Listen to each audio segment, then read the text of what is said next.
Trapper Tony here again with Pest Protection Plus. Today we're talking about roof vents and how squirrels will chew their way in and raccoons will pry their way in right through these plastic roof vents on top of your home. Raccoons and squirrels will climb up on your roof. It's easy for them to get up there. You might have overhanging tree limbs or branches, giving them that easy access to the roof itself. And now cool or hot air will be venting through your roof vent, allowing airflow in the attic. Underneath the vent itself, there's a large opening, and raccoons will rip and pry these caps right off. Squirrels will actually chew the corners as they're actually made of lightweight plastic.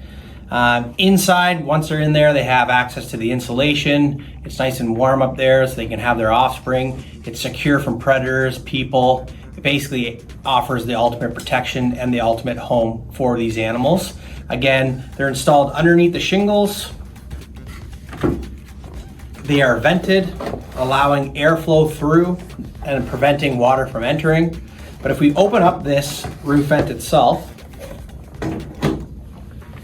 you can see the access that an animal would have. Now again, you do have pest prevention for flying insects, small little insects, so they can't get through. But once a raccoon or a squirrel gets past the first stage of the vent cover, this thin plastic is easily manipulated. Squirrels will chew right through it, raccoons will just rip it right open, giving them an easy access point. And it's almost an 8 or 10 inch by 8 or 10 inch square, giving these animals access right inside your home. So if an animal's done that and you see this, clear indication a raccoon has ripped and pried that open with their opposable thumb. If you're looking around your home or property, you might hear something in your attic and you see one of the corners of your roof vents are chewed. Again, distinctive feature of the squirrel gaining access. It doesn't have to rip the cap off now, because now it's onto the secondary stage where it's chewed its way right through and inside into your attic.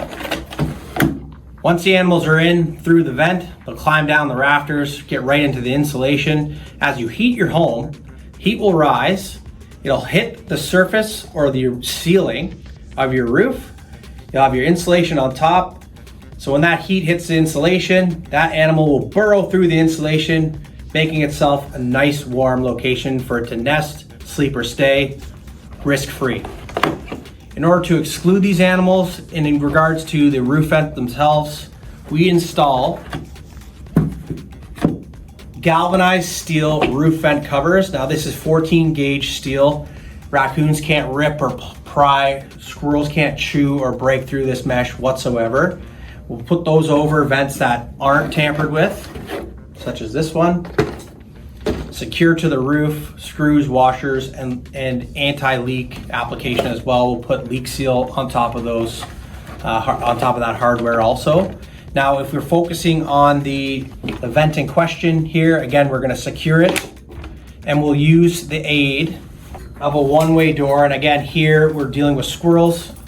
We'll cut a hole in the vent cover, install the one-way door. Not sure if you can see the entry point or hole. So when that animal goes to vacate for food and water every 24 to 48 hours typically, they'll vacate through the hole. They're very used to going and entering from this location. Now we have it secured from the exterior. They'll migrate through the door. They'll open and close just as it would. The animal's now excluded to the exterior. When it comes back from feeding and eating and wants to take a nice cozy nap inside your attic, can't migrate or penetrate through the galvanized steel mesh installed.